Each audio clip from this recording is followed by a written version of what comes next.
لا حول ولا قوة إلا بالله العلي العظيم حسبنا الله ونعم الوكيل نعم المولى ونعم النصير أعوذ بالله من الشيطان اللعين الرجيم بسم الله الرحمن الرحيم حمدا لك يا ذا الجود والإحسان والفضل والطول والامتنان وصلاة وسلاما على من لا ينطق عن الهوى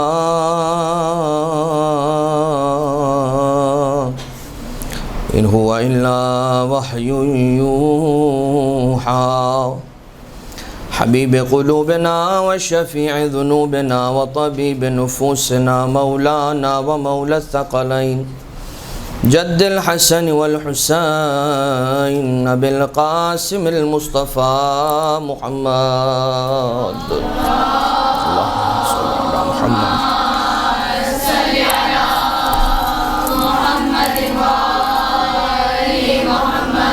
وعلى آله الذين أذهب الله عنهم الرجس وطهرهم تطهيرا اللهم صل على محمد لا سيما على الإمام المنتظر والحجة الثاني عشر واللعنة الدائمة الباقية على أعدائهم ومنكري فضائلهم وغاصبي حقوقهم من الأزل إلى قيام يوم الدين أما بعد فقد قال الإمام الصادق عليه السلام إني لأحب تلك المجالس صلوات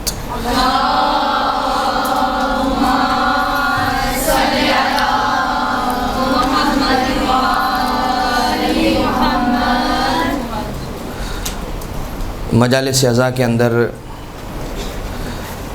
جو اعتقادی موضوعات پر گفتگو کی جاتی ہے ان کے اعتبار سے آج کچھ آپ کی خدمت میں آرائز کو پیش کیا جائے گا۔ البتہ اس سے قبل کہ مجالس کے اعتقادی موضوعات پر ہم گفتگو کریں، کچھ باتیں میں اپنے اعتبار سے ضروری سمجھتا ہوں کہ آپ تک پہنچائی جائیں۔ سب سے پہلی بات یہ کہ جو مجالس اعضاء ہیں دراصل مجلس حسین علیہ السلام ہے۔ امام حسین علیہ السلام کی مصیبت کا بیان اور ان مصائب کے بیان کے صدقے میں ہمیں یہ موقع مل رہا ہوتا ہے کہ ائمہ اطہار علیہم السلام کے امر کو زندہ بھی کیا جائے، ان کی احادیث کو بھی بیان کیا جائے اور ان کی تعلیمات کو بھی لوگوں کے درمیان فروغ دیا جائے۔ اس میں کوئی شک نہیں، اور یقیناً اس اعتبار سے کچھ جو مشاہدات ہیں ان میں سے ایک مشاہدہ آپ کی خدمت میں عرض کروں گا۔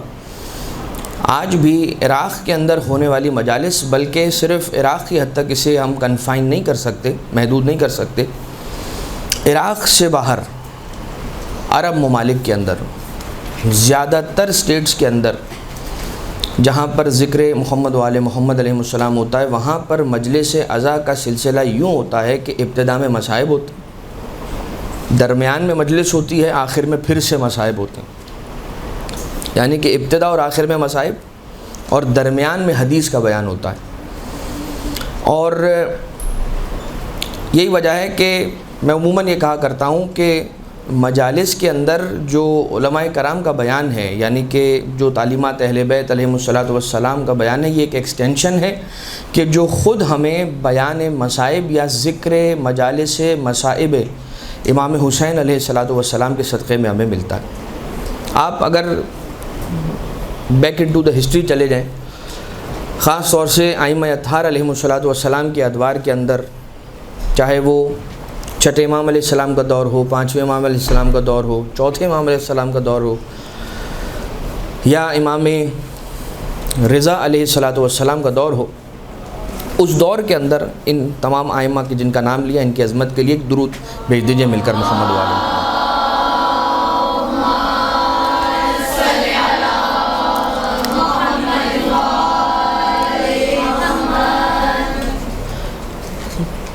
ائمہ علیہ السلام کے دور کے اندر جو مجلس کا فارمیٹ ہوتا تھا وہ کیا ہوتا تھا؟ جو ائمہ اطہار علیہ السلام اپنے شاگردوں کو پڑھاتے تھے، وہ جب عام گفتگو ہو رہی ہے تب مولا ذخیرہ علم منتقل کر رہے ہیں، یا خاص ایسی دروس کی محفلیں کہہ لیجئے یا بیٹھک ہے کہ جس کے اندر ائمہ اطہار علیہ السلام کے پاس اصحاب آ کر بیٹھے ہوئے ہیں، تو امام علیہ السلام ارشاد فرما رہے ہیں، اور وہ جو مدرسہ اور مکتب چل رہا ہے اس کے اندر جو علوم اہل بیت علیہ السلام کا سلسلہ آگے بڑھ رہا ہے وہ اس پلیٹ فارم سے بڑھ رہا ہے۔ مجالس کے لیے کیا فارمیٹ ہوتا تھا؟ امام رضا علیہ السلام کے بارے میں ملتا ہے کہ دیبل کو بلایا، جب دیبل آیا ہے امام علیہ السلام کے پاس تو آٹھویں امام علیہ السلام ارشاد فرماتے ہیں، پوچھتے ہیں کہ اے دیبل انت ناصرنا بیدک ولسانک، تم ہمارے ناصر ہو، مددگار ہو، تم نے ہماری مدد کی ہے کن چیزوں کے ذریعے سے؟ اپنے ہاتھوں کے ذریعے سے، ولسانک اپنی زبان کے ذریعے سے۔ کچھ لکھا ہے ہماری شان میں یا ہماری مصیبت کے بیان میں؟ تو کہنے لگا بلا یا نعم یا مولایا، اور اس کے بعد پھر ایک مرتبہ دیبل نے سنانا شروع کیا، اور پھر مولا نے پردے کو آویزاں کیا، اور جو مستورات ہیں انہیں پردے کی دوسری جانب بٹھایا گیا، اور پھر مولا رضا علیہ السلام یہاں پر تشریف فرما ہو کر دیبل سے مرثیہ سننے لگے، اور جیسے مرثیہ ختم ہوا محفل ختم ہو گئی۔ لہٰذا آپ جتنا دیکھتے جائیں گے دراصل مجلس کے اندر صرف بیان مصائب ہوا کرتا تھا، لیکن پھر جیسے جیسے دور آگے بڑھتا گیا اور ممبر ایک ایسا موقع بنتا چلا گیا کہ جس میں ایک بڑی تعداد آ کر لوگوں کی جمع ہوتی تھی، تو پھر یہاں سے بیان تعلیمات اہل بیت علیہ السلام کو بھی فروغ دیا جانے لگا۔ خیر، خطابت پورا ایک فن ہے کہ جس پر آپ لوگ متعدد گفتگو سماعت کر چکے ہیں، بزرگان کے بیانات سے مستفید ہو چکے ہیں، میں اس کی طرف نہیں جاؤں گا، میں اپنے موضوع کی طرف بڑھنا چاہتا ہوں۔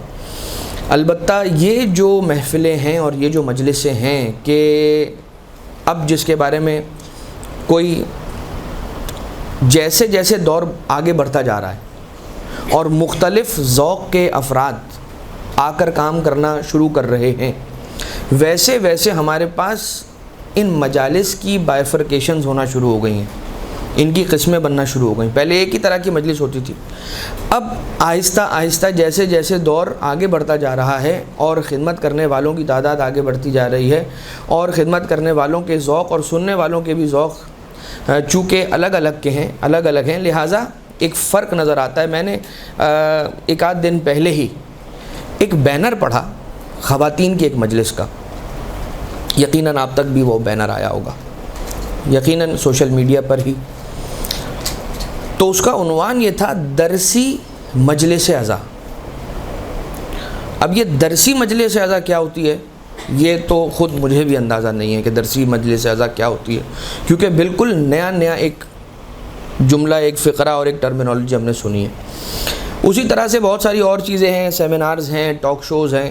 البتہ یہ جو مجلس ہے کہ جو فرش بچھا کر ممبر لگا کر لوگوں کا نیچے بیٹھنا، ایک عالم کا آ کر ممبر پر بیٹھ کر مجلس سے خطاب کرنا اور احادیث اہل بیت علیہ السلام کو بیان کرنا، معرفت ائمہ اطہار علیہ السلام کے لیے کوشش کرنا، یہ ایسی مجلس ہے، یہ ایک ایسی چیز ہے، اتنی یونیک چیز ہے کہ جو ہم تشیع کی پہچان ہے۔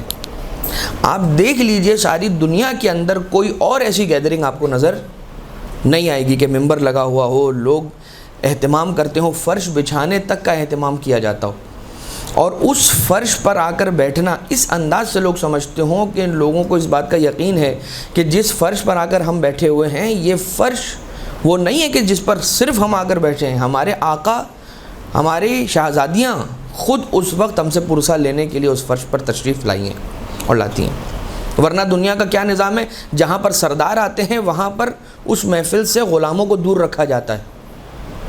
سرداروں کو، آقاؤں کو اور غلاموں کو ایک جگہ پر جمع نہیں کیا جاتا. آقا پسند نہیں کرتے، دنیاوی بادشاہوں کو یہ پسند نہیں ہے کہ جس محفل کے اندر ہم موجود ہوں وہاں پر ہمارے غلاموں کو بھی دعوت دی جائے. لیکن یہ وہ کریم در ہے کہ ہم جو محفل رکھتے ہیں غلام، اس محفل کے اندر خود تشریف لے کر آتے ہیں، اور نہ فقط یہ کہ تشریف لے کر آتے ہیں کہ پرسہ بھی ہم سے قبول کرتے ہیں. اور وہ جو اشک عزا کے بارے میں روایتیں ہیں کہ رومال سیدہ میں جگہ پانا اور ماء الحیوان یعنی کہ آب کوثر کے اندر اشک عزا کا پہنچایا جانا، کہ جس کے بعد یزید و فی عذوبتھا وطیبھا وریحھا، کہ جن اشکوں کے آب کوثر میں ملا دیے جانے کے بعد آب کوثر کی تراوت، اس کی تاثیر اور اس کی مٹھاس میں اضافہ ہونا، یہ ساری جو ہمیں روایتیں ملتی ہیں یہ خود عزائے امام حسین علیہ السلام کے اہتمام پر انسان کو ابھارتی ہیں، اور یہ بتلاتی ہیں کہ یہ خود ایک ایسا مقصد ہے کہ جس کو پورا کرنے کا خود ائمہ اطہار علیہ السلام نے ہمیں حکم دیا ہے کہ مجلسوں کو رکھا جائے.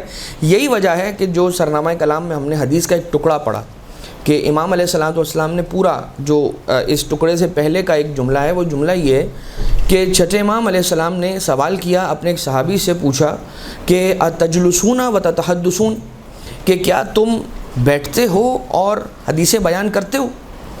تو کہنے والے نے کہا نعم یا مولایا یا ابن رسول اللہ، یہ ہم یقیناً بیٹھتے اور آپ کی حدیثوں کو بیان کرتے ہیں. تو امام علیہ السلام نے فرمایا انی لاحب تلک المجالس، میں ان مجلسوں کو، ان بیٹھکوں کو کہ جس کے اندر ہماری حدیثیں بیان کی جاتی ہیں یا ہمارے امر کو زندہ کیا جاتا ہے، انہیں پسند کرتا ہوں. اور وہ بہت ہی مشہور و معروف حدیث، احیو امرنا فرحم اللہ من احیا امرنا، ہمارے امر کو زندہ کرو پس پروردگار عالم اس پر رحمت فرماتا ہے کہ جو ہمارے امر کو زندہ کرے. امر کو زندہ کرنے سے مراد یہی ہے کہ ائمہ اطہار علیہ السلام کی تعلیمات کو آگے بڑھانا. ان کی تعلیمات ہم تک کس فارم میں پہنچی ہیں؟ یقیناً وہ احادیث کہ جو علماء کرام نے بڑی محنتیں اور بڑی مشقتیں کر کے، آپ علامہ مجلسی کے احوال جا کر دیکھیے، آپ شیخ کلینی کے احوال جا کر دیکھیے، آپ شیخ الطائفہ شیخ طوسی کے احوال جا کر دیکھیے کہ کس مشقت اور کن حالات میں جا کر انہوں نے ایک ایک حدیث کے لیے در در کی ٹھوکریں کھائی ہیں. بلکہ آپ کی خدمت میں عرض کریں کہ ایک حدیث کے لیے نہ جانے کتنے کتنے دنوں کا سفر اور کتنے شہروں اور کتنے ملکوں کا سفر اختیار کرنا پڑا انہوں نے کیا، صرف اس لیے کہ وہ ایک ایسی حدیث مل جائے امام علیہ السلام کی کہ جو کہیں کسی کے پاس محفوظ ہے. اب بہرحال بات کو میں آگے بڑھاتے ہوئے اپنے موضوع سے مربوط کروں.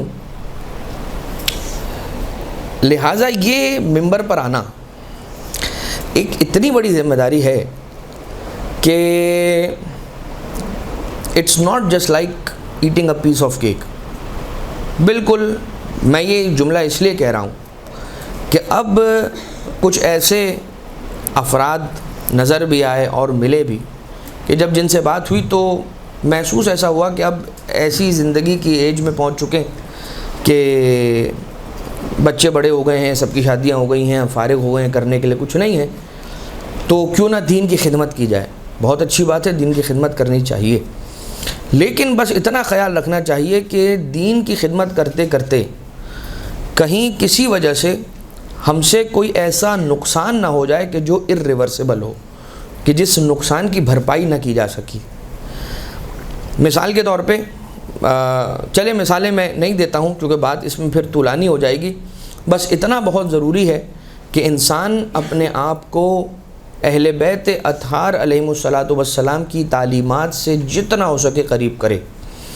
صرف یہ نہیں ہوگا کہ انسان کا انداز بیان اچھا ہے اور اس نے تقریر کر لی، اچھے انداز میں تقریر کر لی تو وہ اس نے خدمت کا حق ادا کر لیا، یہ ضروری نہیں ہے. بلکہ جو کانٹینٹ وہ دے رہا ہے وہ کانٹینٹ کتنا اہل بیت کی تعلیمات کے موافق ہے.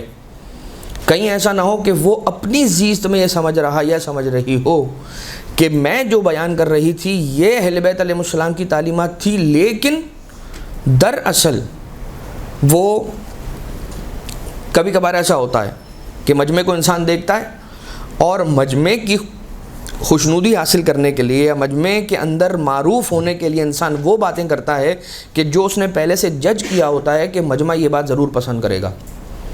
لہٰذا اب وہ ان چیزوں میں نہیں جاتا, وہ دیکھتا ہے کہ میری بات کون سی ایسی ہوگی کہ جس پر مجمع اٹھ جائے گا اور نعرہ لگ جائے گا اور فلاں فلاں فلاں فلاں چیزیں ہو جائیں گی. لہٰذا ان چیزوں کو ایک طرف رکھ کے یہ اخلاص کا ایک پوائنٹ بیان کرنا چاہ رہا ہوں. صرف اور صرف مخلص ہو کر خدمت اہل بیت علیہم الصلاۃ والسلام کریں اور ان ہی تعلیمات کو آگے بڑھائیں. اب یہ کیسے پتہ چلے گا کہ اہل بیت علیہم الصلاۃ والسلام کی تعلیمات کیا ہیں؟ یہ کیسے پتہ چلے گا؟ تو ان احادیث کا کثرت کے ساتھ مطالعہ کریں کہ جو احادیث مصادر اولیہ کے اندر ہمارے پاس آئی ہیں.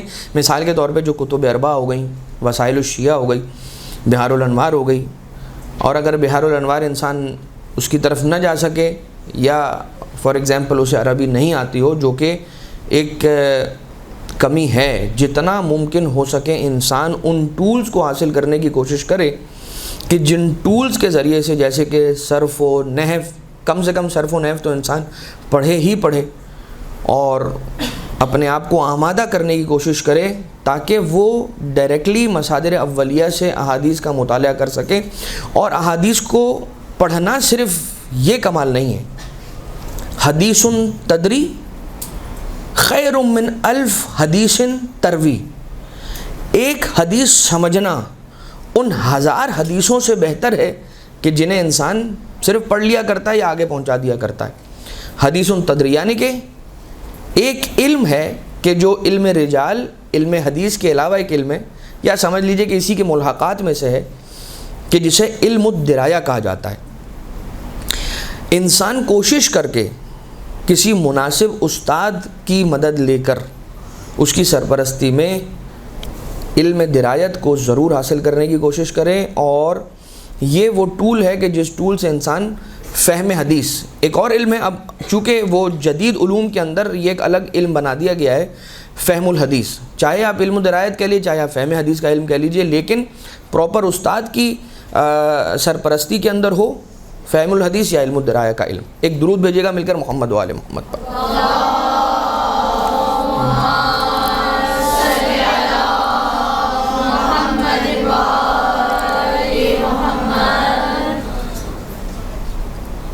اس سے کیا فائدہ ہوگا کہ جب انسان اہل بیت علیہ السلام کی حدیث کو زیادہ سے زیادہ پڑھے گا تو اس پر کلام معصوم کا رنگ چڑھنا شروع ہو جائے گا.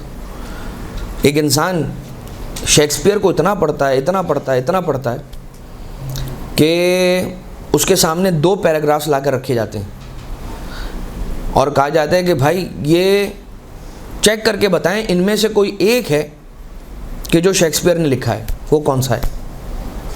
اس نے اٹھایا, ایک پیراگراف پڑھا, دیکھا, فوراً سے اسے سائڈ پہ کر دیا کہ بھلا یہ مزاج ہی نہیں ہے شیکسپیئر کا, یہ الفاظ ہی نہیں ہے, یہ انداز ہی نہیں ہے شیکسپیئر کی بات کرنے کا. فوراً سائڈ پر رکھ دیا کہ اس کلام سے شیکسپیئر کی بو نہیں آتی. اس لیول پر انسان پہنچ جائے, کتنی اسے محنت کرنا ہے اس کا اندازہ کیجئے کہ اتنا کلام معصوم علیہ الصلوۃ والسلام میں غوطہ زن ہو جائے, اتنا کلام معصوم علیہ الصلوۃ والسلام میں ڈوب جائے کہ اس پر کلام معصوم کا رنگ چڑھ جائے. اور بہرحال یہ معراج ہوگی انسان کی اگر جیسے جناب فضا سلام اللہ علیہ قرآن کریم کی آیتوں کے علاوہ بات نہیں کیا کرتی تھی نا, ویسے انسان اپنے آپ کو بنانے کی کوشش کرے کہ اپنی زندگی کے ہر مرحلے پر اس کے پاس امام معصوم علیہ الصلوۃ والسلام کی ایک حدیث کا حوالہ ہو, چاہے اس سے کچھ پوچھا جائے, چاہے وہ کچھ کرنا چاہے. کیوں؟ جب انسان جیسے جیسے معصومین علیہ الصلوۃ والسلام کی احادیث اور ان علوم کی طرف بڑھنا شروع کرتا ہے, بہت سارے امور اس کی زندگی کے آسان ہونے لگتے ہیں. من جملہ ڈیسیجن میکنگ پاور اس کی بڑھ جاتی ہے, بصیرت کے اندر اس کے اضافہ ہو جاتا ہے, وہ زیادہ سے زیادہ اور زیادہ تعبد کی طرف آتا ہے.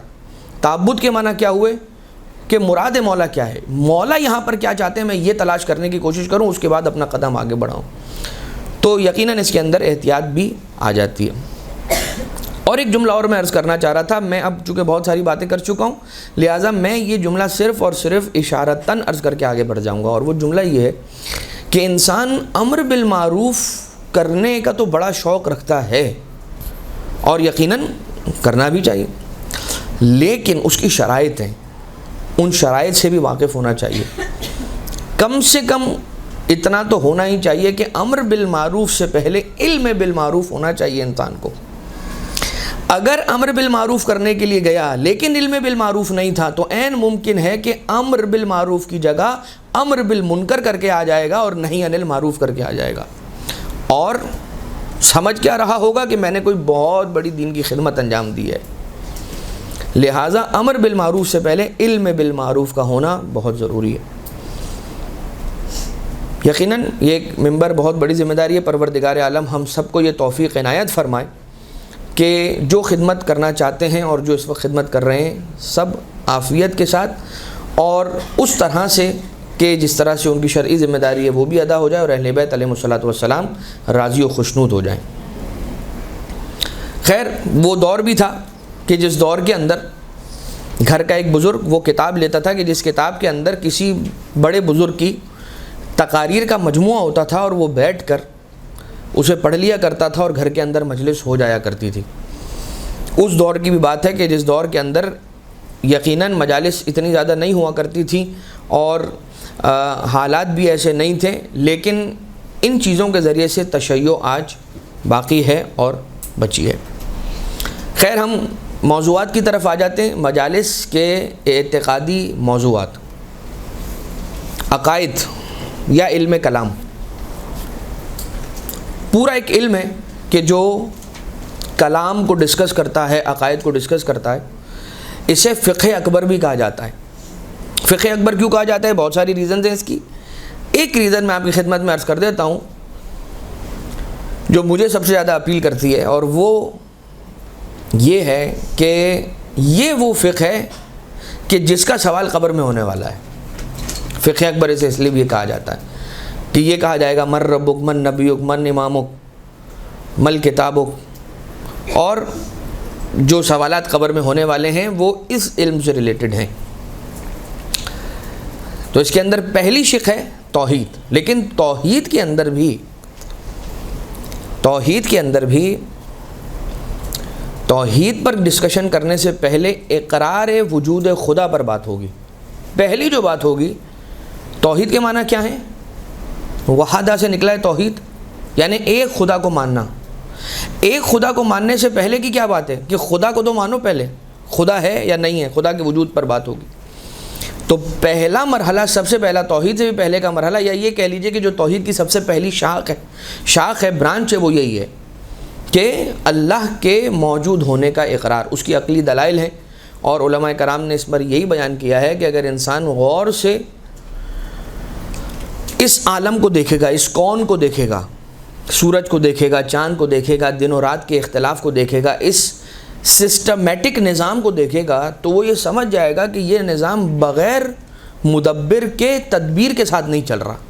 اگر تدبیر نظر آ رہی ہے تو لازماً اس تدبیر کے پیچھے ایک مدبر ہے, اور مدبر کون ہے کہ جو اس نظام کو چلا رہا ہے, وہ یہی خدا ہے. اور پھر توحید کے دلائل قرآن کریم کی آیتوں سے استفادہ کر سکتے ہیں, عقلی دلائل سے, نقلی دلائل سے, ائمہ اطہار علیہ السلام کی روایت کے ذریعے سے. لیکن ان میں ایک آیت ہے سورہ بقرہ کی آیت نمبر 164. اب آیت طولانی میں ایک حصہ آپ کی خدمت میں تلاوت کرتا ہوں. بسم اللہ الرحمن الرحیم. انا فی خلق السماوات والارض واختلاف اللیل والنہار والفلک التی تجری فی البحر بما ینفع الناس.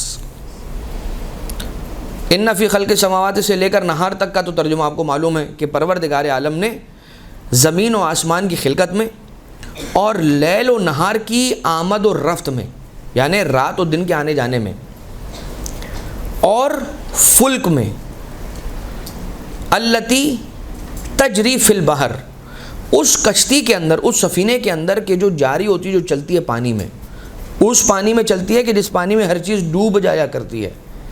اس پانی کے اندر کشتی کی ایسی بناوٹ کہ جس بناوٹ کے تحت وہ ڈوبتی نہیں اور پانی پر نہ صرف کڑی رہتی ہے بلکہ انتہا سے زیادہ بوجھ بھی برداشت کرتی ہے.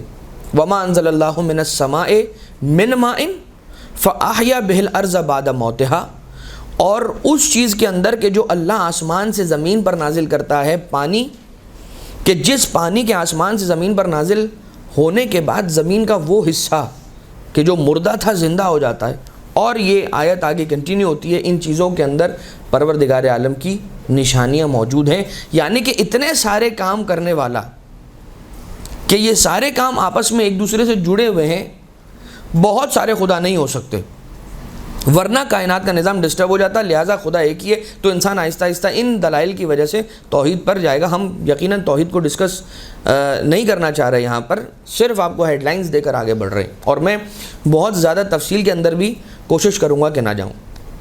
اس کے علاوہ ائمہ اطہار علیہ الصلاۃ والسلام کی وہ احادیث کہ جیسا کہ ایک دیسانی، شاکر دیسانی، اور اس کے علاوہ بھی ابو شاکر دیسانی اور ان کے علاوہ بھی دیسانی، وہ ملحد ہوا کرتے تھے کہ جو امام صادق علیہ السلام کے دور میں موجود تھے، لیکن کمال یہ ہے کہ یہ آتے تھے چھٹے امام علیہ السلام کے پاس اور آ کر ان سے پوچھتے تھے۔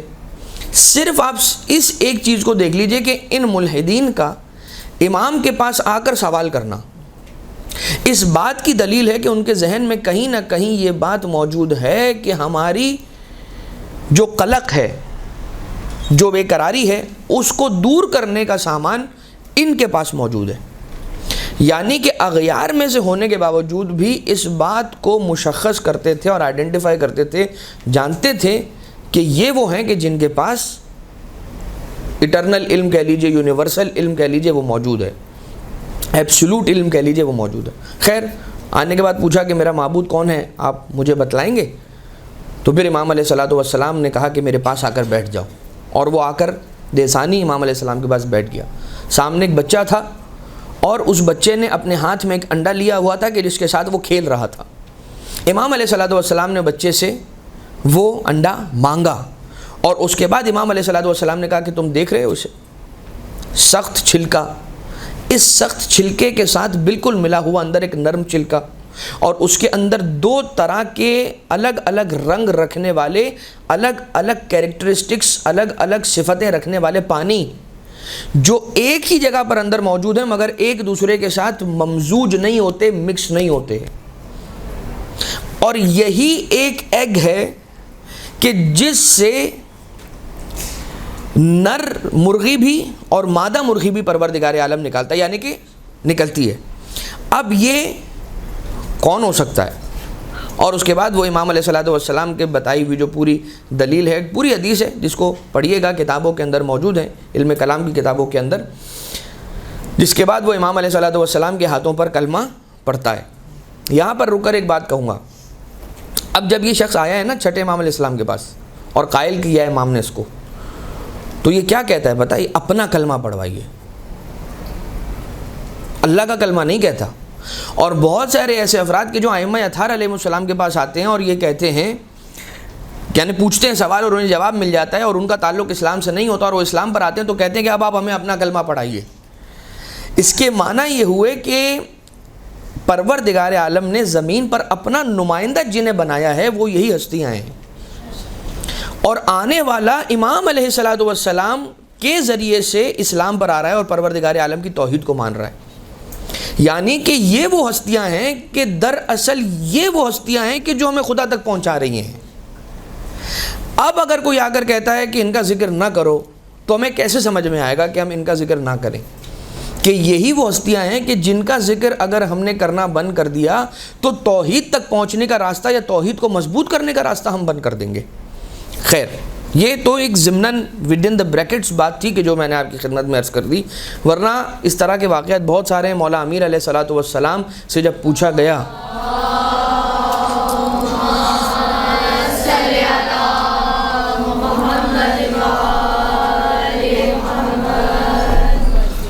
امام علیہ السلام سے جب سوال کیا گیا مولا کائنات، تو کہنے لگے کہ آپ نے کیف عرفت ربک؟ فرمایا عرفت ربی بفسخ العزائم و نغض الہمم، میں نے اپنے رب کو پہچانا عزائم اپنے ارادوں کے ٹوٹنے سے اور اپنے ہموم کے نغض سے، یعنی کہ جو میرے خوف تھے وہ دور ہو جایا کرتے تھے، یعنی میں سمجھتا تھا کہ یہ ہوگا اور ویسا نہیں ہوتا تھا، تو میں سمجھ لیتا تھا کہ یہ میں نہیں ہوں کہ جو اپنے امور کو کنٹرول کرتا ہوں، کوئی اور مجھ سے بڑی ذات ہے کہ جو مجھے کنٹرول کرتی ہے، جو مدبر ہے۔ اس طرح سے بیان امام علیہ السلام کا، یقیناً اس کی تشریح بہت زیادہ ہے، لیکن میں صرف اشارہ کر کے آگے بڑھنا چاہ رہا ہوں. اور اس کے اندر وہ مثال کہ جو مثال توحید کے چیپٹر کے اندر بچوں کو مدارس کے اندر دی جاتی ہے، بالکل انٹرمیڈیٹ لیول کے جو بچے ہوتے ہیں جو مدارس دینیہ کے اندر جاتے ہیں پڑھنے کے لیے، انہیں بیان کیا جاتا ہے کہ ایک عورت چرخہ چلا رہی تھی کہ جس سے پوچھا گیا کہ تو نے رب کو کیسے پہچانا، یا رب کون ہے یا معبود کی پہچان. تو اس نے کہا کہ دیکھ، یہ میں چرخہ چلا رہی ہوں نا، میں چلاتی ہوں تو چلتا ہے، جب میں روک دیتی ہوں تو رک جاتا ہے. تو یہ کیسے ہو سکتا ہے کہ یہ دنیا چل بھی رہی ہو اور کوئی چلانے والا بھی اس کے پیچھے نہ ہو؟ اور اتنا بڑا نظام کہ جو نظام شمسی کہہ لیجئے یا اس دنیا کا نظام ہے. تو یہ آپ پھر جب آپ آئیں گے اور پڑھیں گے ان واقعات کو کتابوں سے اور احادیث سے، تو آپ کو ایک لفظ نظر آئے گا، ایک جملہ نظر آئے گا، علیکم بدین العجائز. عجوزہ کہا جاتا ہے بڑھیا کو، عجائز، علیکم بدین العجائز. تم کو چاہیے کہ کم سے کم اسی بڑھیا سے دین کو سیکھنے کی کوشش کرو، اس اعتبار سے اس حد کے اندر تک کہ جو توحید کا ایک پیغام ہے اس کے اندر. توحید یقیناً انسان کی خود فطرت کے اندر موجود ہے توحید کا ہونا. یہ کیسے؟ امام علیہ الصلوۃ والسلام کی حیات طیبہ کے اندر اس کا کوئی ایسا واقعہ آپ جانتے ہیں؟ میں صرف اشارہ کر رہا ہوں. چھٹے امام علیہ السلام کے پاس ایک شخص آیا اور پوچھا گیا، امام علیہ السلام نے کیا جواب دیا کہ کیا تم کبھی کشتی میں بیٹھے ہو؟ اب یہ وہ جوابات ہیں کہ جو جوابات آپ کسی کو جب پیش کریں گے تو غالباً بالکل پہلے پہل میں امام صادق علیہ السلام کا نام لے کر پیش نہیں کریں گے، اس لیے کہ وہ پہلے خدا کو تو مان لے، پھر وہ چھٹے امام علیہ السلام تک آئے گا. لیکن یہ تو بہرحال ہمارا ہے نا عقیدہ کہ ہم چھٹے امام علیہ السلام کے ذریعے سے پروردگار عالم تک پہنچ رہے ہیں. لیکن جو شخص بلینک آ رہا ہے کہ دراصل جو ایتھیسٹ ہے، دراصل جو کمیونسٹ ہے، دراصل جو لبرلسٹ ہے، اس کے پاس کیا ہے؟ وہ تو بولے گا مجھے عقل سے سمجھائیے آپ. تو پھر آپ اس کو وہ دلائل پیش کریں گے کہ جو دلائل عقلیہ ہیں، روایتوں کے اندر اماموں نے بیان کی ہیں علیہ السلام کے، جن کا ایک ایسا عجیب اثر ہے. جیسے کہ وجود کے بارے میں، نہیں اللہ نے مجھے کیوں خلق کیا؟ نہیں خلق کرتا بھائی.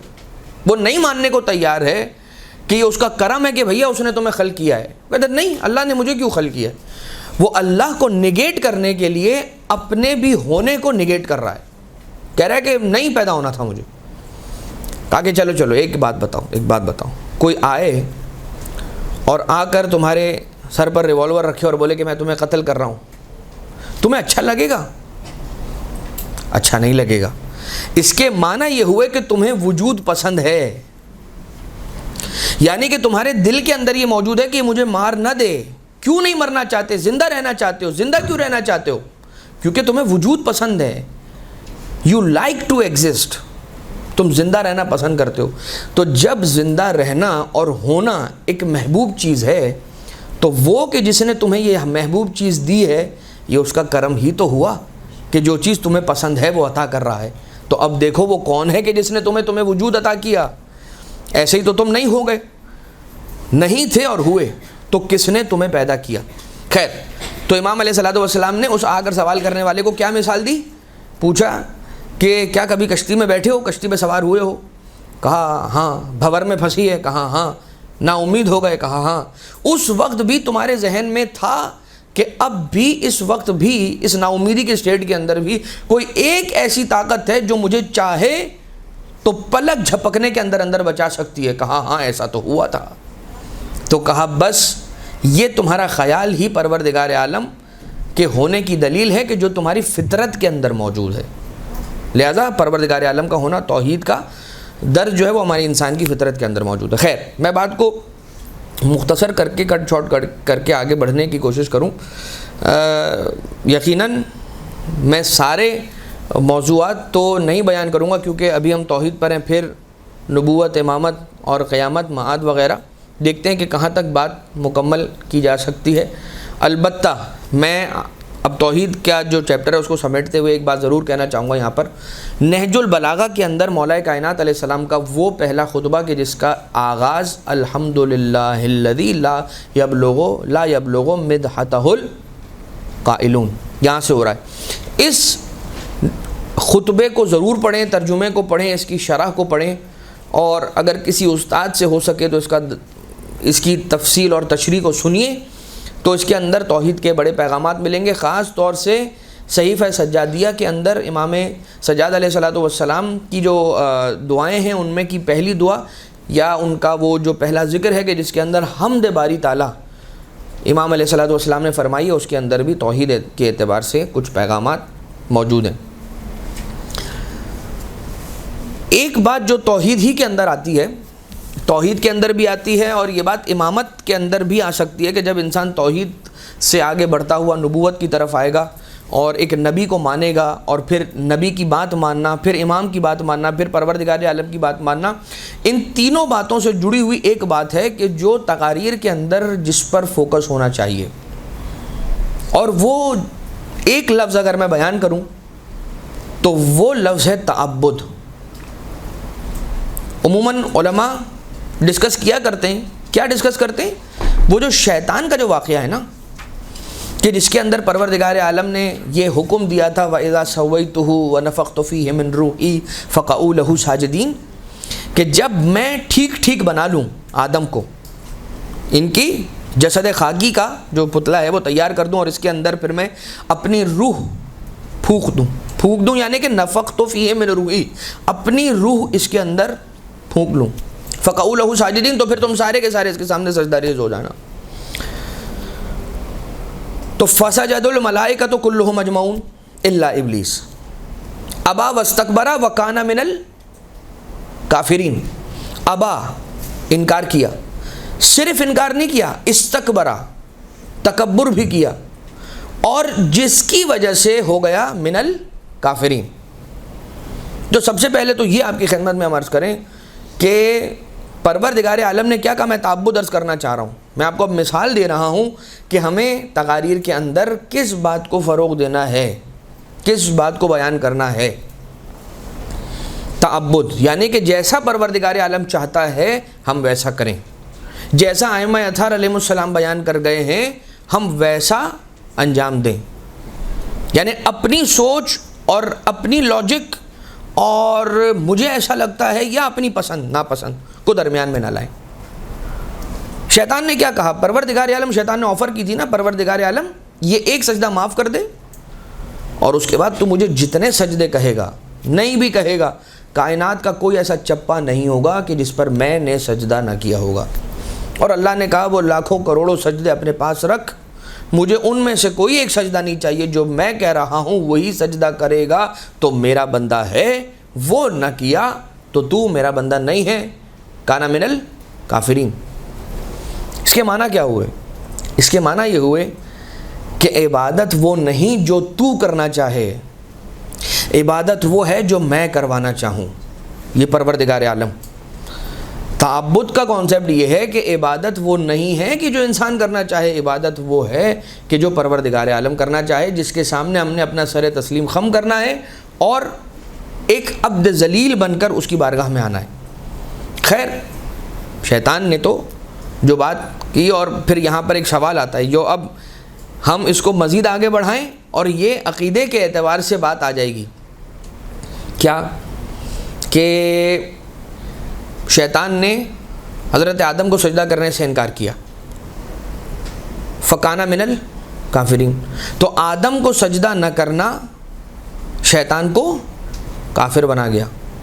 جملے کو تبدیل کر دوں، غیر خدا کو سجدہ نہ کرنا آدم کو کافر بنا گیا۔ یہ کیا ہو گیا؟ ہم تو یہاں پر یہ سمجھاتے اور سکھلاتے ہیں کہ بھئی غیر خدا کو سجدہ نہیں کرنا۔ پروردگار عالم کیا کروا رہا ہے؟ پروردگار عالم دراصل یہ پیغام دے رہا ہے کہ دیکھو یہ جو سجدہ ہے یقیناً سجدہ تعظیمی، اور پروردگار عالم نے جو کہا اس کے حکم کی بجاوری کہ جس کے نہ کرنے کی وجہ سے وہ کافر ہو رہا ہے، لیکن اس کے اندر ایک پیغام یہ ہے کہ دیکھو پروردگار عالم، صرف پروردگار عالم کو ماننا کافی نہیں ہے، بلکہ پروردگار عالم کو بھی ماننا ہے، اور جس کو وہ منوائے اسے بھی ماننا ہے۔ اگر وہ کہے گا محمد رسول اللہ ماننا ہے، جب محمد الرسول اللہ مان لیا، اللہ کو مانا، اس کے بعد محمد الرسول اللہ بھی مان لیا، جب محمد الرسول اللہ مان لیا تو اب ہمارا کوئی اختلاف اور کوئی جھگڑا اور کوئی نزاع ہے ہی نہیں۔ اگر پروردگار عالم کے حبیب رسالت مآب 18 ذی الحجہ کو میدان غدیر میں کسی اور کو اپنے شانوں پر اٹھا کر مولا بنا دیتے تو ہم اسے بنا دیتے، لیکن اگر رسالت مآب غدیر کے دن اپنے ہاتھوں پر علی ابن ابی طالب علیہ السلام کو اٹھا کر زبان سے یہ کہہ رہے ہیں من کنت مولا، تو پھر میں اسے مان رہا ہوں مولا جسے رسول نے اللہ کے حکم سے ہمارا مولا بنایا۔ اب علی ابن ابی طالب کو ولی اللہ ماننا اور علی ابن ابی طالب کو وصی رسول خدا ماننا دراصل توحید کے تقاضوں کو پورا کر رہا ہے، دراصل یہ توحید کے تقاضوں کو پورا کر رہا ہے۔ اب اگر کوئی علی ابن ابی طالب علیہ السلام کو نہیں مان رہا ہے تو یہ بات یاد رکھیے گا کہ وہ صرف علی ابن ابی طالب کا انکار نہیں کر رہا ہے، وہ امامت کا بھی اقرار کر رہا ہے، وہ نبوت کا بھی اقرار کر رہا ہے، انکار کر رہا ہے، اور وہ توحید کا بھی انکار کر رہا ہے۔ ٹھیک ہے، یہ بات سمجھ میں آ گئی؟ خیر، خدا کیا چاہ رہا ہے کہ جسے میں یعنی مجھے بھی مانوں اور جسے میں منوا رہا ہوں اسے بھی مانوں۔ ایک مثال تو یہ ہو گئی تعبد کی، ایک مثال اور ہے تعبد کی حضرت نوح علیہ السلام کے دور سے۔ حضرت نوح علیہ السلام کو حکم خدا آیا کہ اے نوح کشتی بنائیے۔ حضرت نوح علیہ السلام نے کشتی بنانا شروع کی۔ کہاں پر کشتی بنا رہے ہیں؟ رہتے کہاں تھے حضرت نوح علیہ السلام؟ کہاں رہتے تھے؟ شہر کوفہ، آج جہاں پر کوفہ ہے،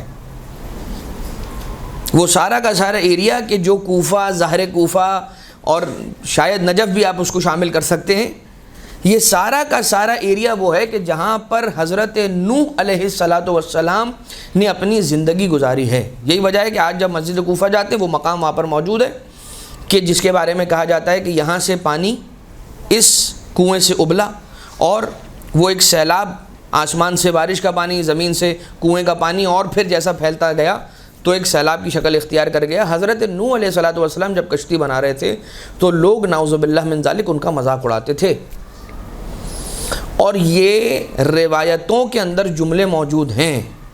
میں آپ کی خدمت میں ایک بات اور عرض کر دوں، تاریخ انبیاء ہم تک کن کے ذریعے سے پہنچی؟ ائمہ اطہار علیہ السلام کی حدیثوں کے اندر انبیاء اطہار علیہ السلام کے قصص اور ان کے واقعات موجود ہیں۔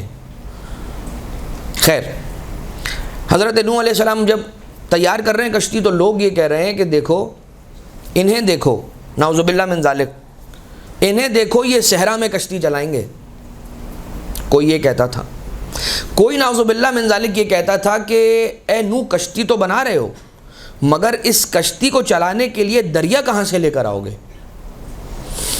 تو حضرت نوح علیہ السلام جانتے ہیں کہ میں نے دائرہ تعبد کے اندر رہنا ہے، میں نے پروردگار عالم کو سمجھانا نہیں ہے کہ یا اللہ ادھر کیوں بنوا رہا ہے کشتی، صحرا میں ڈیزرٹ میں کیوں بنوا رہا ہے کشتی، یہاں پر کشتی کا کیا کام ہے؟ پروردگار عالم نے کہا ہے سو کرنا ہے، خلاص ہو گئی بات۔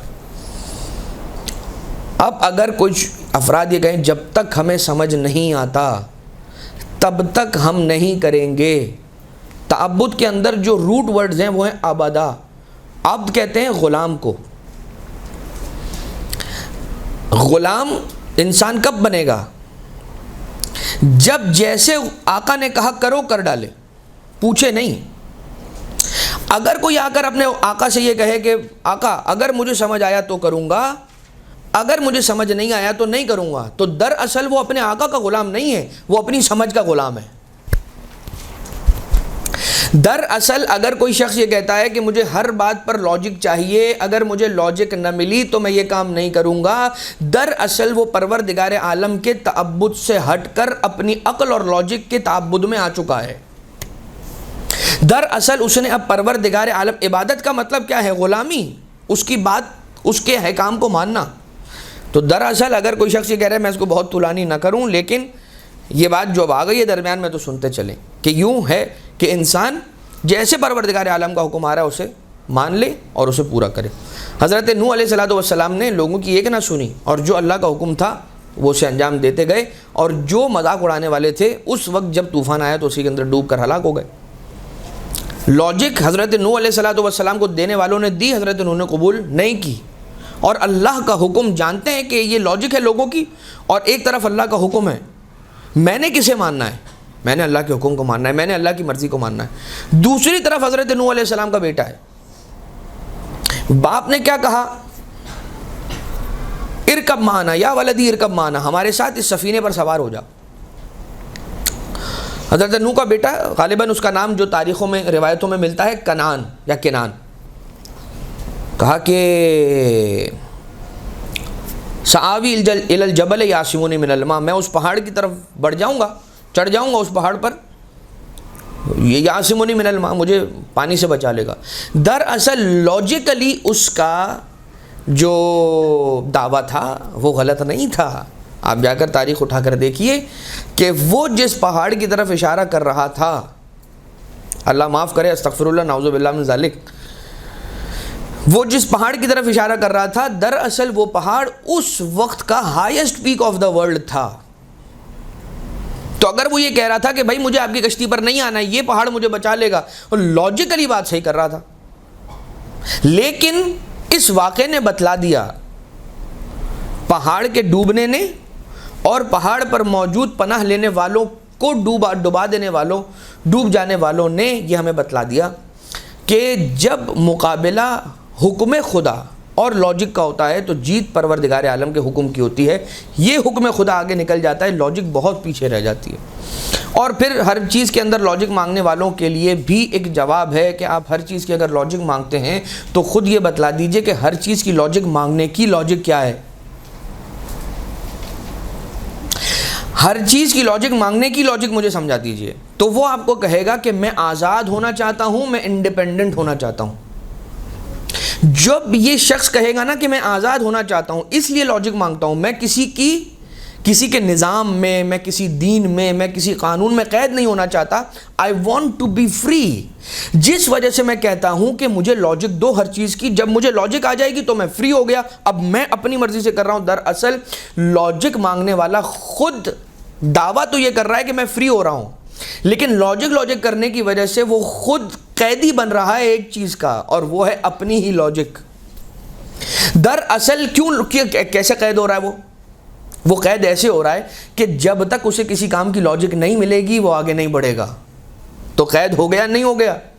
جب تک اسے کسی کام کی لاجک نہ ملے گی وہ آگے نہیں بڑھے گا۔ لہٰذا انسان اپنے آپ کو پابند بنائے، کسی نہ کسی کا تو پابند بننا ہے، اس پروردگار عالم کا پابند بنا لے کہ جس کی پابندی اور جس کی غلامی میں آ جانے کے بعد پروردگار عالم اسے اتنا بلند کر دیتا ہے کہ بادشاہوں سے افضل ہو جاتا ہے، اور اس کا اجر جو پروردگار عالم نے قیامت کے اندر رکھا ہے وہ اگر ہم دیکھتے ہیں تو ہمیں محسوس ہوتا ہے کہ یہ پروردگار عالم کی غلامی میں آنے کا نتیجہ ہے۔ میں بات کو آگے بڑھاؤں، یہ بات حضرت نوح علیہ السلام کی ہوگی تعبد کے اعتبار سے۔ ایک مثال ہم نے پیش کیا آپ کو، شیطان والی مثال، آدم والی مثال، ایک حضرت نوح علیہ السلام والی مثال ہو گئی، اور ایک سب سے اعلیٰ مثال، اور میں سمجھتا ہوں کہ دل کو بہت زیادہ چھو جانے والی مثال مولا عباس علیہ السلام کی مثال ہے۔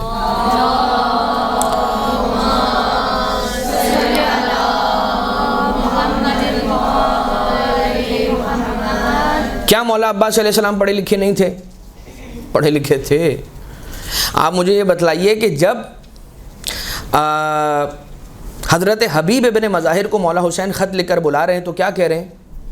من الحسین ابن علی الی الرجل الفقیہ۔ حبیب ابن مظاہر علیہ السلام جیسا جب ناصر امام حسین رجل فقیہ ہے تو سوچیے ابو الفضل العباس کا کیا مقام ہوگا۔ میں کیوں کہہ رہا ہوں یہ جملہ؟ کیونکہ جو جملہ مولا حسین علیہ السلام نے جناب حبیب کے لیے کہا وہ جملہ یہ تھا، حسین ابن علی کا سلام ایک فقیہ رجل کے لیے، ایک مرد فقیہ کے لیے۔ مولا عباس علیہ السلام کے لیے کیا جملہ تھا پتہ ہے؟ میرے بھائی سوار ہو جاؤ، میں تم پر قربان، یا میرے ماں باپ تم پر قربان۔ یہ جملہ ملتا ہے تاریخ کے اندر، ارکب بنفسی انت یا اخی، سوار ہو جاؤ کہ تم پر میں قربان اور واری ہو جاؤں اے میرے بھائی۔ مولا عباس علیہ السلام کے لیے آقا حسین کہہ رہے ہیں کہ میں تم پر قربان ہو جاؤں۔ امام وقت، امام معصوم، منصوص من اللہ یہ کہہ رہا ہے تو اس کا کیا مقام ہوگا یہ صرف آپ سوچتے جائیے۔ چوتھے امام علیہ السلام جب مولا عباس علیہ السلام کا ذکر آتا تھا اپنے مقام سے کھڑے ہو جاتے تھے مدینہ منورہ میں. اور بھی بہت ساری مثالیں. ایک جملہ میں عرض کرنا چاہ رہا ہوں چوتھے امام علیہ السلامی کا. کان امی العباس نافذ البصیرہ. نافذ البصیرہ کا مطلب ہوتا ہے کہ بصیرت میں نفوذ کر گئے تھے، یعنی کہ بصیرت رکھتے تھے. کس چیز کی بصیرت رکھتے تھے؟ امام معصوم علیہ الصلاۃ والسلام کے حکم کو ماننے اور ان کے تعبد کی بصیرت رکھتے تھے. جانتے تھے کہ کامیابی اور کامرانی تلوار چلانے میں نہیں ہے، کامیابی اور کامرانی حسین ابن علی کا حکم ماننے میں ہے. یہ تو ایک مثال تعبد کی ہو گئی، اور یہاں پر تعبد کی بات ہم نے کر دی ختم. اگلے موضوع پر بڑھتے ہیں. نبوت کے اعتبار سے بہت ساری باتیں کی جا سکتی ہیں کہ نبی کی کیا ضرورت ہے. پروردگار عالم نے اپنے انبیاء کو درمیان میں رکھا. انبیاء جب نہیں ہوتے تھے تو اس پیریڈ کے اندر اوصیاء کا ہونا، اور خدا تعالیٰ نے بندوں کی ہدایت کے لیے انبیاء کو کس طرح سے بھیجا. حضور اکرم صلی اللہ تعالیٰ علیہ وآلہ وسلم کا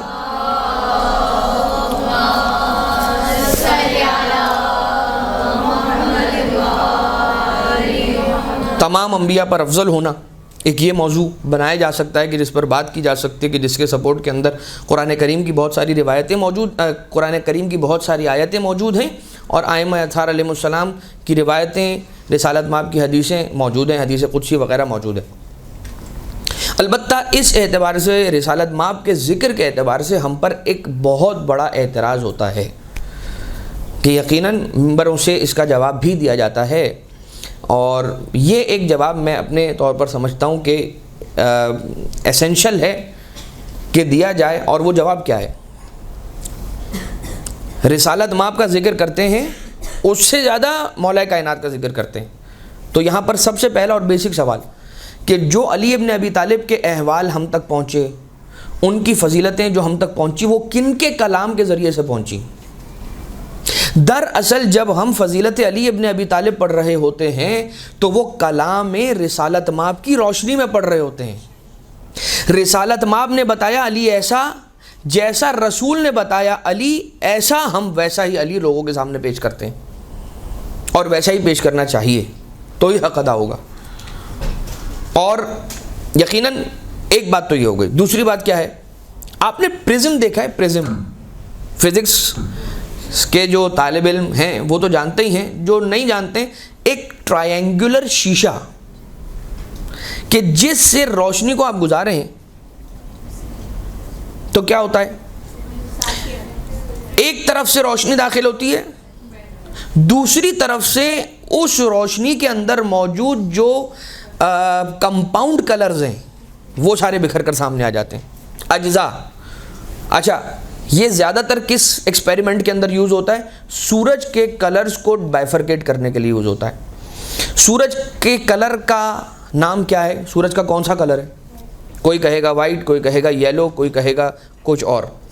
لیکن آپ دیکھیے گا، جس کلر کی لائٹ جس روم کے اندر چل رہی ہو، اگر یلو کلر کی لائٹ ہے تو اس روم کے اندر یلو کلر کی جتنی چیزیں موجود ہوتی ہیں اس کا کلر مدھم ہو جاتا ہے، یعنی کہ وہ اپنا ایگزیکٹ کلر نہیں دکھاتی ہیں، کیونکہ یلو کلر کی لائٹ چل رہی ہے. اور یلو کلر کی لائٹ جب یلو کلر کی کسی آبجیکٹ کے اوپر ریفلیکٹ ہوگی تو وہ اس کی حقیقی رنگ کو نہیں دکھائے گی. ہم دیکھتے ہیں کائنات کے اندر جتنی بھی اشیاء ہیں، جتنے آبجیکٹس ہیں، ان کے حقیقی رنگ چونکہ ہمیں نظر آ رہے ہیں، اس کے معنی یہ ہوئے کہ سورج کی روشنی کا کوئی ایک رنگ نہیں ہے، بلکہ سورج کے اندر سارے کے سارے رنگ موجود ہیں. یہی وجہ ہے کہ جب سورج کی روشنی جس طرح کے رنگ پر پڑتی ہے اس کا حقیقی رنگ ظاہر کر دیتی ہے. البتہ سائنٹسٹس نے اور اسکالرز نے، ویسٹرن اسکالرز نے اس کا ایک نام دیا ہے، اور وہ ایک فرضی نام ہے، کوئی کلر کا نام نہیں ہے. کیا نام ہے؟ کیلوین. اسے کیلوین کہتے ہیں یہ لوگ سورج کی روشنی کے رنگ کو. لیکن میں کہنا کیا چاہ رہا ہوں اس کی طرف آ جائیں. جب آپ سورج کی روشنی کو پرزم سے گزارتے ہیں تو سورج کی روشنی کے اندر لال رنگ بھی موجود ہے، سورج کی روشنی کے اندر گرین کلر بھی موجود ہے، سورج کی روشنی کے اندر بلو کلر بھی موجود ہے، سورج کی روشنی کے اندر یلو کلر بھی موجود ہے، سورج کی روشنی کے اندر پنک کلر، سارے کلر موجود ہیں سورج کی روشنی کے اندر. ٹھیک ہے، جو 7 رنگ ہیں، جو مین کلرز ہیں، وہ سارے کے سارے اس کے اندر موجود ہیں. لیکن جب پرزم کے اندر داخل ہو کر پرزم سے دوسری طرف سے نکلتے ہیں تو وہ ایک رنگ نہیں ہوتے ہیں، اندر سورج کی روشنی کے اندر موجود جتنے رنگ ہوتے ہیں وہ سارے کے سارے اسپریڈ ہو جاتے ہیں، پتہ چل جاتا ہے کہ سورج میں یہ رنگ ہے۔ رسالت ماد ہے، رسالت مآب ہے ختمی مرتبت، سارے رتبے ان پر آ کر ختم ہیں، علم ان پر آ کر ختم ہے، جلالت ان پر آ کر ختم ہے، شجاعت ان پر آ کر ختم ہے، سخاوت ان پر آ کر ختم ہے، ہر کائنات کا منصب اور مرتبہ رسول پر ختم ہے، یہی وجہ ہے وہ ختمی مرتبہ ہیں۔ لیکن رسالت مآب کی ایک ذات کے اندر موجود کیا کیا کمالات ہیں، جب ذات علی ابن ابی طالب کو دیکھتے ہیں، علی کا علم دیکھتے ہیں، علی کی سخاوت دیکھتے ہیں، علی کی شجاعت دیکھتے ہیں، تو دراصل یہ سارے کے سارے کمالات رسول کے ہیں کہ جو ذات علی ابن ابی طالب سے ظاہر ہوتے ہیں۔ مولا کائنات علیہ الصلوۃ والسلام کی مثال اس پرزم کی ہے کہ جس پرزم کے ذریعے سے ہم رسالت مآب کو دیکھتے ہیں۔ خیر، تو ایسا نہیں ہے کہ ہم مولا کائنات علیہ السلام کا ذکر کرتے ہیں تو رسول کو بھلا دیتے ہیں۔ سوچئے کہ وہ علی ابن ابی طالب کی جس کی اتنی فضیلت ہے، وہ علی ابن ابی طالب کیا فرماتے ہیں؟ انا عبد من عبید محمد، میں محمد کے غلاموں میں سے ایک غلام ہوں۔ یہ اور بات ہے کہ رسالت مآب کیا ارشاد فرماتے ہیں کہ انا والی میں نور واحد، اب بہرحال ہم اس طرف نہیں جائیں گے۔ خیر، یہ ایک ایسا موضوع ہے کہ جو ممبروں سے ڈیلیور ہونا چاہیے اور اسے بیان کیا جانا چاہیے۔ ایک اور موضوع ڈسکس ہوتا ہے، ایمان حضرت ابو طالب علیہ السلام کا، عقائدی موضوع کی بات ہو رہی ہے، لہٰذا میں یہاں پر چونکہ امامت کے اعتبار سے بات کر رہا ہوں اور وصایت نبوت کی بات کر رہا ہوں، تو یہاں پر یہ بات آ رہی ہے کہ حضرت ابو طالب علیہ السلام کا ایمان، اور اسے بیان کیا جاتا ہے۔ کچھ علماء کا یہ بیان ہے کہ آپ حضرت ابو طالب کا ایمان نہ ڈسکس کریں، آپ ان کی عصمت کو ڈسکس کریں کہ وہ معصوم تھے یا نہیں۔ ایمان تو تھا ہی تھا اس وقت کہ جب کوئی نہیں تھا، حضرت ابو طالب علیہ السلام ایمان پر تھے۔ خیر، کعبے کا محافظ کون تھا؟ کعبے کی چابیاں کس کے پاس تھیں، یعنی کلیدار کعبے کا کون تھا؟ زمزم کا سقا کون تھا؟ حضور کو پالنے والا کون تھا؟ حضور کی حفاظت کرنے والا محافظ کون تھا؟ حضور کا نکاح خان، نکاح پڑھنے والا کون تھا؟ حضور کو نکاح کے لیے لے جاتے ہوئے دولہا کس نے بنایا تھا؟ اور رسالت مآب کو حضرت ابو طالب علیہ السلام نے دولہا بنانے کے لیے جو سجایا ہے، حضرت موسیٰ علیہ السلام کا عصا دیا، حضرت ابو طالب علیہ السلام سجا رہے ہیں رسالت مآب کو۔ میں ایمان ابو طالب کی دلیل پیش کرنے لگا ہوں۔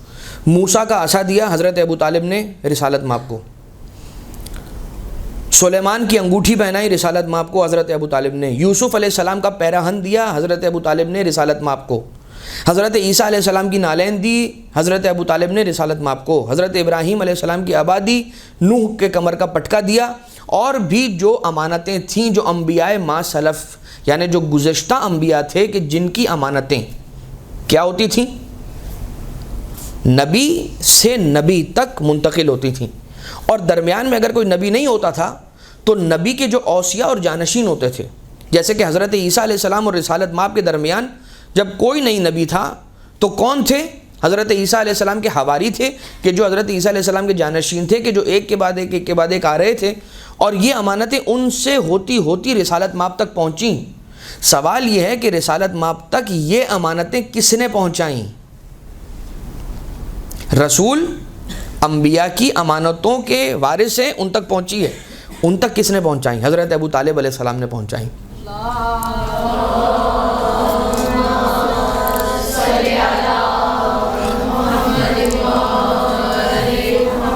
نعوذ باللہ من ذالک، تم حضرت ابو طالب کو اگر کافر سمجھتے ہو تو یہ بتاؤ کہ انبیاء ما سلف کی امانتیں نعوذ باللہ کافر کے گھر میں کیا کر رہی تھیں؟ لہٰذا حضرت ابو طالب علیہ السلام وصی نبی تو ہیں مگر ان کے ایمان پر شک نہیں کرنا چاہیے۔ خیر،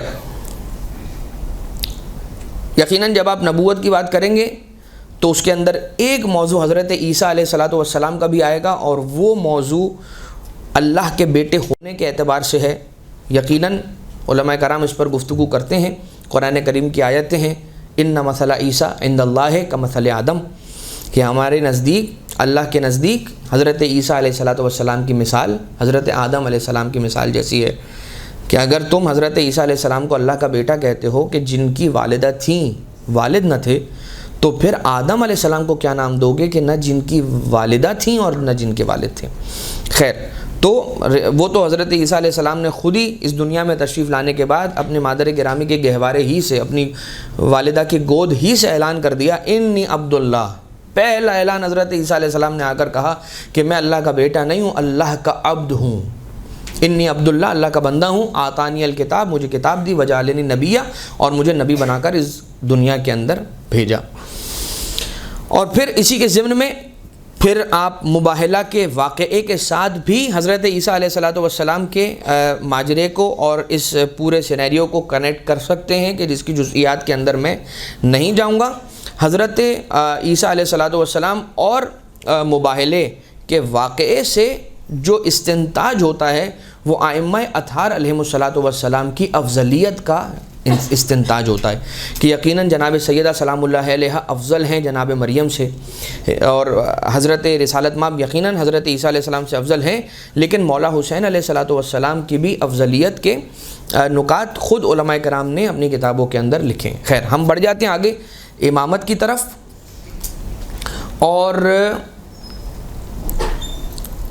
امامت کا جو موضوع ہے یہ بہت واسٹ اور بہت وسیع موضوع ہے۔ بہرحال امامت تک آتے آتے بہت زیادہ تاخیر ہو گئی، اب ہم بہت زیادہ تو بیان نہیں کر پائیں گے امامت کے اعتبار سے، البتہ اتنا ضرور ہے کہ امامت کا موضوع منبروں سے بیان ہونا اور لوگوں کا ایمان اور لوگوں کے جو کنفیوژنز ہیں اور جو لوگوں کے ذہنوں میں سوالات پیدا ہو رہے ہیں ان کا دور کرنا بہت زیادہ ضروری ہے، اس لیے کہ جس کا عقیدہ امامت مضبوط ہے آٹومیٹیکلی اس کا عقیدہ نبوت بھی مضبوط ہوگا اور آٹومیٹیکلی اس کا عقیدہ توحید بھی مضبوط ہوگا عقیدہ امامت کے صدقے میں۔ ٹھیک، اس کے اندر ایک بات کہ ائمہ اطہار علیہم السلام کو پروردگار عالم نے ہمارے درمیان بھیجا، ہمارے جیسا جسم عطا کر کے بھیجا، ہماری جیسی زندگی وہ گزار کر گئے، ہماری جیسی تکلیفیں یا جتنی تکلیفیں عموماً ہم اٹھاتے ہیں اس سے کئی گنا زیادہ تکلیفیں اٹھا کر وہ اس دنیا سے رخصت ہوئے۔ البتہ جو ان کی حقیقت ہے وہ حقیقت خاک نہیں ہے، حقیقت نورانیہ ہے۔ ان کی تخلیق دراصل نور سے ہوئی ہے، اور ان کا نور کہاں پر رہا؟ عرش پر، یعنی یمین العرش، جس کو آپ کو روایتوں کے اندر پڑھیں گے کہ یمین عرش پر اہل بیت علیہ السلام کا نور رہا۔ ایام فاطمیہ سلام اللہ علیہ میں آپ نے وہ روایت سنی ہے کہ جناب سیدہ سلام اللہ علیہ کے نور نے کس طرح سے ساتوں زمین کو روشن کیا اور ساتوں آسمان کو روشن کیا، اور وہ والی حدیث جو پڑھی جاتی ہے ایام سیدہ کے اندر کہ اللہ تعالیٰ نے ملائکہ کا امتحان لینا چاہا اور ان کی طرف سیاہ بادلوں کو بھیجا، اور اس کے بعد ان بادلوں کو دور اور اس اندھیرے کو دور کیسے کیا ہے؟ نور جناب سیدہ کو عرش کی بلندی پر لے جا کر پروردگار عالم نے معلق فرمایا کہ جس کے نتیجے کے اندر ساتوں زمینیں روشن ہو گئیں، ساتوں آسمان روشن ہو گئے۔ یہ ان کا نور تھا کہ جو ازل سے تھا، ہمیشہ سے موجود ہے ان کا نور۔ پروردگار عالم نے رسالت مآب کے نور کو خلق کیا اور اس نور کے ٹکڑے ہوئے، اور کس طرح سے تخلیق نور مولا کائنات ہوئی اور تخلیق نور جناب سیدہ ہوئی ہے۔ اور یہ میں اب نورانیت کی طرف نہیں جاؤں گا، البتہ اس بات کو جاننا بہت ضروری ہے کہ ہم جیسے دکھنے والے ائمہ اطہار پورے ہم جیسے نہیں ہیں۔ فرق کیا ہے؟ فرق پتہ ہے کیا ہے؟ رسالت ماں آپ میرے پاس پھر وہ سورہ کہف کی آخری آیت لے آئیں گے، قل انما انا بشر مثلکم۔ کہ رسالت مآب نے تو خود فرمایا ہے کہ یعنی اللہ نے کہا قل انما انا بشر مثلکم، اے حبیب کہہ دیجئے انما حشر کے لیے آتا ہے، فقط انا بشر مثلکم، میں آپ ہی جیسا، آپ ہی لوگوں جیسا ایک بشر ہوں۔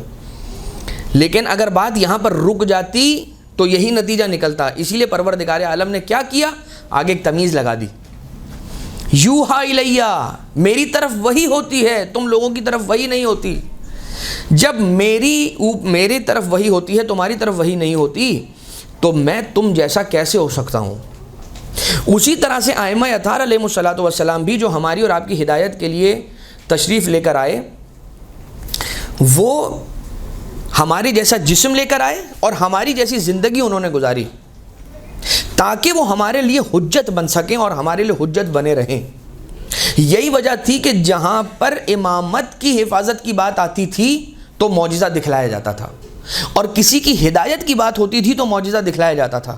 ہر موقع پر معجزہ نہیں دکھلایا گیا۔ چوتھے امام علیہ الصلوۃ والسلام نے وہ جو کوفہ کے بازار اور کوفہ کے دربار اور شام کے بازار اور شام کے دربار کے جو مراحل کو ہتھکڑیوں اور بیڑیوں اور توق کے ساتھ جو گزارا ہے، کیا وہ اختیار نہیں رکھتے تھے ان ہتھکڑیوں سے آزاد ہونے کا؟ رکھتے تھے۔ یہی وجہ تھی کہ اپنی حیات طیبہ کے اندر عبد الملک ابن مروان کا جب دور تھا تو اس دور کے اندر امام علیہ السلام کو دوبارہ کربلا کے واقعے کے بعد دوبارہ گرفتار کر کے شام کی طرف لے جایا جا رہا تھا۔ تو ایک مرتبہ زہری دیکھ کر رونے لگا، مولا آپ کے ہاتھوں میں ہتھکڑیاں، مولا ابھی پچھلے زخم آپ کے بھرے نہیں ہیں، دوبارہ سے آپ کے ہاتھوں میں ہتھکڑیاں آ گئیں۔ مولا نے کہا کہ رویا نہ کر، صبر کر، اس لیے کہ ہم نے اس قید کو قبول کیا جب ہی انہوں نے ہمیں قیدی بنا لیا، ورنہ ان کی جرأت و طاقت و حیثیت نہیں تھی کہ ہمیں قید کر لیتے۔ اور یہ کہہ کر مولا نے ہتھکڑیوں کی طرف اشارہ فرمایا اور ہتھکڑیاں کھل گئیں اور مولا کے دستے مبارک آزاد ہو گئے۔ مولا کیا ارشاد فرمانا چاہ رہے ہیں، مولا کیا بیان کرنا چاہ رہے ہیں؟ مولا کہہ رہے ہیں کہ ہم اختیار بھی رکھتے ہیں مگر ہم علم بھی رکھتے ہیں کہ اس وقت ہمارے امتحان کی گھڑی ہے، ہمارے امتحان کی گھڑی بھی ہے، اور اسی مرحلے سے گزر کر پروردگار عالم کی مرضی نے پورا ہونا ہے۔ اللہ چاہتا ہے کہ ہم مظلومیت کو برداشت کریں تاکہ امت تک پیغام پہنچے، امت تک امام حسین علیہ السلام کی پیغام یا جو بھی پروردگار عالم کی مرضی تھی اس مرضی کو یہ جاننے والے تھے۔ مثال کے طور پر ایک انسان کو معلوم ہو کہ میں اگر اس راستے سے جاؤں گا تو مجھے میری موت واقع ہو جائے گی، وہ کبھی بھی اس راستے سے جائے گا؟ کبھی نہیں جائے گا۔ ائمہ اطہار علیہ السلام کو معلوم ہوتا تھا کہ ہم اس راستے سے جائیں گے، یعنی کہ ہم یہ انگور اٹھا کر کھائیں گے تو ہماری موت آ جائے گی، یعنی کہ اس میں زہر ہے، پھر کیوں کھاتے تھے؟ یہی پروردگار عالم کی مرضی کا جاننا کہ اللہ نے، مجھے یہ تو معلوم ہے کہ اس میں زہر ہے، مگر مجھے یہ بھی معلوم ہے کہ اسی زہر آلود انگور سے میری شہادت واقع ہونی ہے۔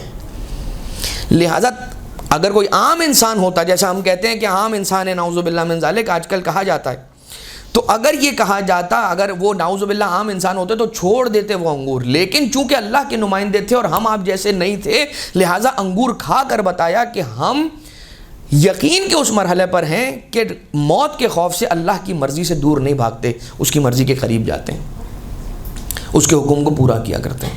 اور ایسی بہت ساری مثالیں کہ امام علیہ الصلوۃ والسلام کا یہ کہنا کہ تم اگر ہماری زیارت کے لیے اپنی زندگی میں آؤ گے تو تمہاری موت کے بعد ہم تمہاری زیارت کے لیے آئیں گے تمہاری قبر میں۔ تو یہ ہم اور آپ جن کی حقیقت ہمارے آپ کی جیسی حقیقت نہ ہوئی۔ اور یہ بتائیے قرآن کریم کے هل يستوي الذين يعلمون والذين لا يعلمون کہ جو جانتے ہیں اور جو نہیں جانتے وہ برابر ہو سکتے ہیں؟ نہیں برابر ہو سکتے۔ تو جو سیکھنے کے لیے اس دنیا میں آیا یعنی کہ ہم آپ جیسے، اور جو سکھانے کے لیے دنیا میں آیا ہے وہ دونوں ایک جیسے کیسے ہو سکتے ہیں؟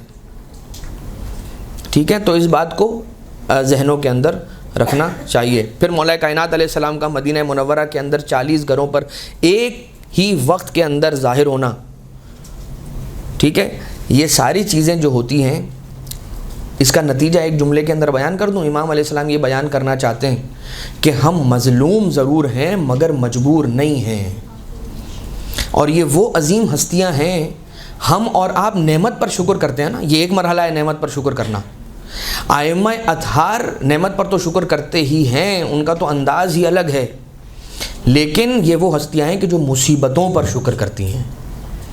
ہم اور آپ نعمت کے مل جانے پر خوش ہو کر شکر کرتے ہیں، جب ہمارے پاس مصیبت آتی ہے تو ہم غمزدہ ہو کر صبر کرتے ہیں۔ اہل بیت اطہار علیہ السلام وہ ہیں کہ جو نعمتوں پر شکر کرتے ہیں، مصیبتوں پر بھی شکر کرتے ہیں۔ یقیناً یہاں پر ہماری بات تو ختم ہو جائے گی، اس کا اختتام ہو جائے گا، لیکن بہت سی مرتبہ ایسا ہوتا ہے، یہاں پر میں نے اپنی گفتگو ختم کر دیا، ایک جملہ عرض کرنا چاہتا ہوں۔ جب انسان پڑھنا شروع کرتا ہے اور حدیثیں اس کے سامنے آتی ہیں، روایتیں اس کے سامنے آتی ہیں، خاص طور پر یہ مصائب کے اندر بہت زیادہ ہوتا ہے۔ انسان ایک کنفیوژن کا شکار ہوتا ہے کہ اب جو عموماً ایک عام جو رائج مصائب ہیں وہ یہ ہیں، اور جو مصائب مجھے کتابوں میں نظر آ رہے ہیں وہ یہ ہیں، تو مجھے کیا کرنا چاہیے؟ ایک بات ہمیشہ یاد رکھیے، اگر ہم نے بہت ساری ایسی روایتیں ہیں کہ جو کتابوں کے اندر موجود ہیں، انہیں پڑھنے اگر ہم لگیں گے تو سب سے پہلا یہ کہا جائے گا، چونکہ اب جو سامعین ہیں ان کا ایک ایسا لیول آ گیا ہے کہ جو سننے تو بیٹھتے ہیں مگر ایک بڑی تعداد ہے کہ جو جج کرنے کے لیے نیچے بیٹھتے ہیں، اور جو جج کرنے کے لیے نیچے بیٹھتے ہیں وہ یہ نہیں سمجھ کے بیٹھتے ہیں کہ ہم سیکھنے کے لیے بیٹھے ہیں، وہ نکتہ چینی کرنے کے لیے بیٹھتے ہیں پڑھنے والے کی تقریر کے اندر، لہٰذا اسے تو فوراً موقع ملے گا اور وہ آ کر آپ سے یقیناً یہ سوال کرے گا کہ یہ بات آپ نے کہاں سے پڑھی، حالانکہ آپ ایگزیکٹ بالکل صحیح روایت پڑھ رہی ہوں گی، لیکن سوال یہ آئے گا کہ آپ نے نئی بات پڑھ دی۔ تو مصائب کے اندر نئی باتیں بہت زیادہ جلدی قبول نہیں ہوتی، نہیں پڑھی جا سکتی، ہم یہ بھی نہیں کہہ رہے، لیکن اسے اس انداز سے پڑھنا ہوگا کہ ایک بات کا خیال رکھا جائے کہ لوگوں کا گریہ نہ رکے، ایسا نہ ہو کہ آپ جب پڑھ رہے ہیں وہ مصائب یا وہ نئی روایت تو پتہ چلا کہ لوگوں نے رونا چھوڑ دیا، جو گریہ کا مقصد تھا وہی ختم ہو گیا کہ لوگ رو ہی نہیں رہے۔ اور دوسری بات یہ کہ جو رائج ایک ماحول ہے مصائب کا اسے ڈسٹرب نہ کیا جائے۔ پروردگار عالم سے دعا کرتے ہیں کہ ہم سب کو بہترین انداز سے خدمت ذکر ائمہ اطہار علیہ السلام کرنے کی توفیق عنایت فرمائے، اور جو جیسا وہ چاہتے ہیں، جو وہ پیغام پہنچانا چاہتے ہیں، اس پیغام کو ہم لوگوں تک پہنچانے کی بہترین توفیق حاصل کر سکیں۔ امام زمانہ علیہ الصلوۃ والسلام کے قلب نازنی کو ہم سب سے راضی و خوشنود فرما۔ ایک درود بھیجیے گا مل کر محمد۔